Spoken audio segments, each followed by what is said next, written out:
If ever there was a time to enter the car buying market with a mini SUV that doesn't break the bank, it is now. Now, I know you're going to say to me like, oh, not another sort of SUV, but don't worry, let's be frank, this is not exactly an SUV.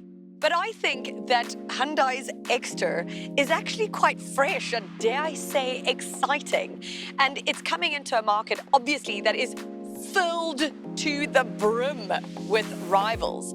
But really, we're all pinching pennies at the moment. So what a smart move for Hyundai to bring something like the Exter out. So we're in Cape Town at the local launch to sample it. So let's see what it's like.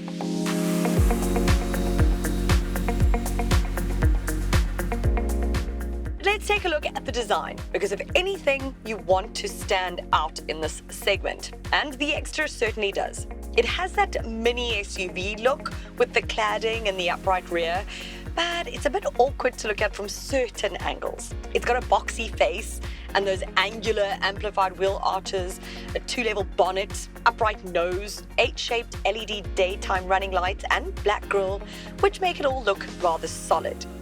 This is all in a car that's just 3,815 millimeters long, 1,631 millimeters high, and with a wheelbase of 2,450 millimeters. But it has a ground clearance of 185 millimeters, and it's sitting on 15-inch wheels.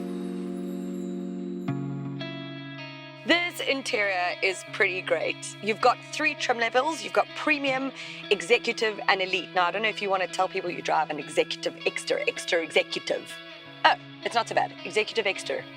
It can get tricky, just say.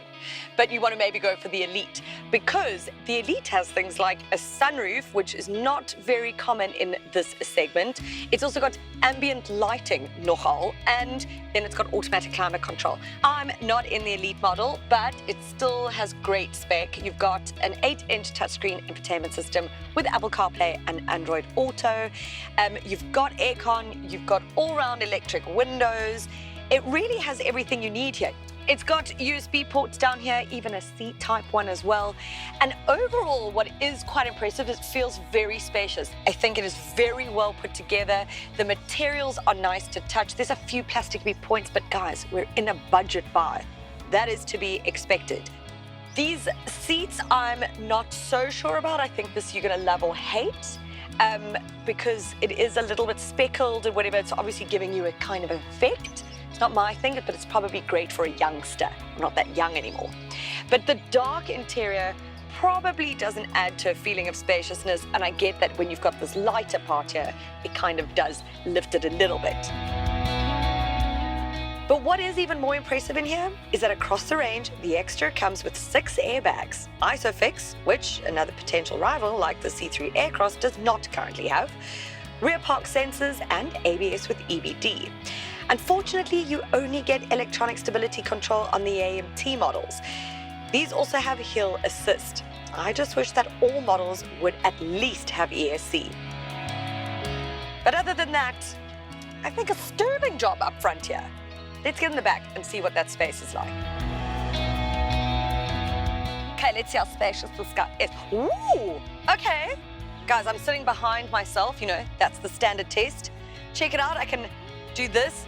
I can tap my foot, wiggle it around. I think this is very spacious, especially the headroom. Now, I'm not exactly very tall, but I think even some of my taller colleagues would be absolutely fine in here. Now, the boot is 391 liters, which I actually think is also really good. It's quite deep, so you can get quite a lot of stuff in there. I wish it was a 60-40 split rear seat, just to help with, you know, the practical side of things, but this whole seat does come down. I'm gonna show you quick, because, you know, I do a thorough review. Check it out. Okay, I'll get out the way. It doesn't lie flat, but still, this opens up into quite a lot of space. You know, if you don't have kids, just pop this down. You have all the space you need.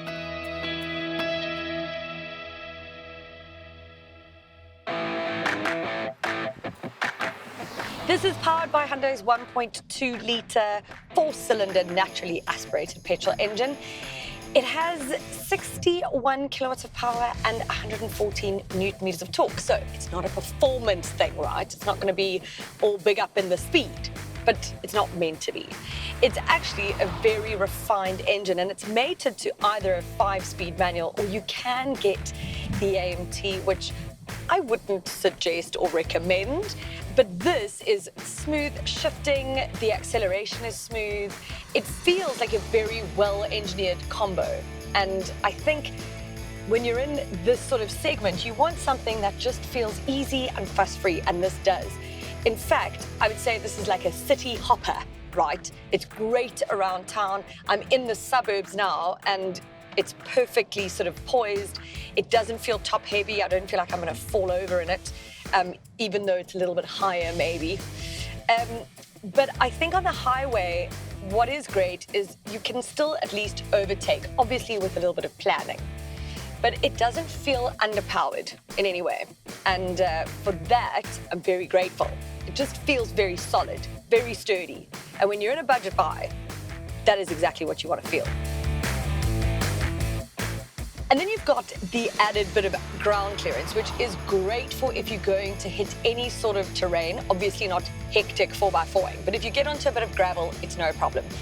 Also makes it great for if you need to ramp a curb, you know, for easy parking. I love an easy car. And that's what these budget cars are. Simple, fuss-free, easy.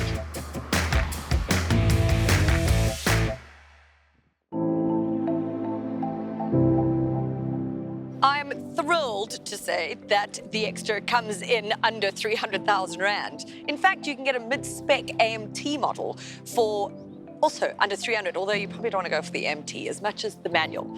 But the Elite model, the top of the range, which also is the AMT, comes in at about 335,000 Rand, which is really competitive. The likes of the Suzuki Fronx, which also offers really good value for money, is only pipped by a few features here and there. I think the Exter is a fantastic option for budget buyers seeking that SUV look and sort of feel. I mean, let's be frank, it is in no way an SUV, especially when one considers the actual meaning of an SUV. But it is quirky and fun and offers you safety, convenience, and features at a price that won't send you into a deep dive of questioning your career choice.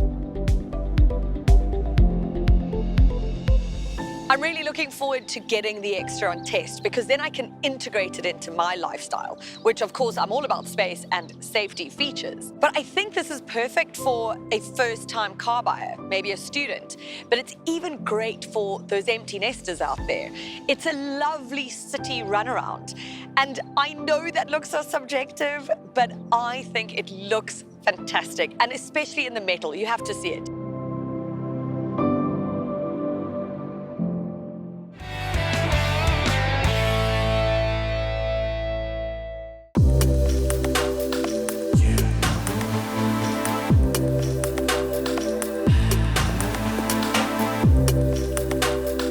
You're watching Ignition GT. Welcome back.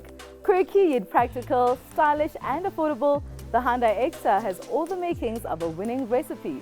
But how does it stack up against rivals in one of the most hotly contested segments in the local vehicle market? Gentlemen, we have a new baby on the block. Yes. Hyundai Exter. Funky little baby it looks like. Right, let's talk about that. Little Yeah. miniature stormtrooper. That's what Call you it call what it. you will. Yeah. You can call it, give it all the superlatives, but I tell you what, it is superlative. Yeah. So definitely styling, we've got that on I check. think that's a tick for sure. I mean, it does look a little bit like the Q2. Those like boxy kind of like rear The lights. little Santa Fe that got shrunk in the tumble dryer. Oh, wow. For But all how's the that- good reasons. But how's those obviously. little 15-inch alloys as well, with their pattern? I mean, it really Yeah. looks cool. Cute little great. car. High sort of wheel arches and that two-tone thing as well. Especially that color, I mean. yeah. Like Looks really tomboy nice. car. And I like the grille as well. I must say I like the Yeah. Hyundai grille. Yeah. Yeah, same. Let's Yeah. talk a little bit about, you know, what's underneath the skin of this baby. I mean, were you guys impressed? Let's start with you, Shaw. Yes, I was. Look, it's a Grand i10 underneath. Correct. And I mean, they told us they were lobbying it so long for it to bring it to South Africa because it was going to be India only. And they were continuously saying, look, we can make it work. And I think it has paid off. And I think they're going to, it's going to be a massive success. The pricing is when we were shocked when we saw the pricing. We thought, how could they possibly do it? Yeah. And they pulled it off incredibly well. It's not as if the car's under-spec'd. I mean, right from base all the way to top, it's well spec'd. And I mean, it rides very, very well. It is stupid. Oh, for a 1.2 naturally aspirated. Yes. Yeah. I mean, yeah, it's got some punch, eh? I mean, it says 61 kilowatts, but I think, to me, certainly down at sea level, it felt like more. Yeah. And popping over, and we drove it in manual. Oh, wow, nice. Which was like, you know, a little bit of consternation when they first said so. Oh, we're driving a manual. You know? Yeah. I know Charlie loves manuals, but Big you know time, what? big We time. don't really get them that much anymore. Correct. But I promise you now, it really, really works with the car. Yeah. The AMT, I don't know, we've got to experience that still, but that manual, 5-speed manual was great. And we're getting like, what, 3 derivatives now? Yes, premium, executive, and elite. Yeah. Yeah. And which would you say, Lawrence, would be the sweet spot of those 3? Also looking at pricing as well. I think and what the you sweet get. spot for me is right in the middle, which I think is the one that we drove. It was the executive. So yeah, right in the middle I think is a sweet spot. Yeah. I mean, that pricing, as Charlie alluded to, I mean, it's fantastic. 270 to 335, I think it is. Yep. Yeah. Really, really good. And I mean, we're talking about as we said, a hugely saturated market. There's so many of those cars there. Yeah, I mean, and the stylish ones as well, like Exactly. Nissan Magnite. Yep.